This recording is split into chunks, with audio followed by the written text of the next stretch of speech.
তো দেখো আমরা এসেছি শুট করতে, আমার বন্ধু এখন রেডি হচ্ছে গাড়ির মধ্যে বসে। কারণ কিছু করার নেই, আমার গাড়ির মধ্যেই রেডি হতে হবে। আমি বাড়ি থেকে আর একজন গান চালাচ্ছে, আমি যদি পারতাম ওকে ধরে একটু মারতে, আমি সেই মারতাম।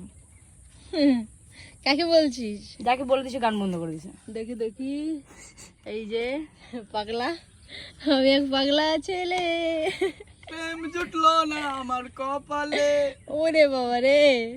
এদিকে রেডি হচ্ছে, রেডি হওয়ার পরে দেখতে পাবে যে এটা একটু আগে যা দেখেছিল ওটা ছিল হাফ লুক, চুলমুল বাঁধবে তারপরে পুরো ফুল লুক হবে, তাই তো? কানের পরবে, কোমর বিছা পরবো, চুড়ি পরবো, পায়ের তোরা পরবো, টিকলি পরবো। শেট বন্ধু। এরম রিয়াকশন দিস না, বুকে ছ্যাঁকা লাগে। সত্যি না, একটা বৃষ্টি শুট করবার পায়ের তোর তো লাগবে না। তো চলো, বৃষ্টি নাই, বৃষ্টি নেই, দেখো উড়ে না মেঘটা যা লাগছে। বৃষ্টি হবে আমি জানি আজকে। চলো পুরো রেডি, একটা 12টা থেকে বৃষ্টি আমি দেখে এসেছি।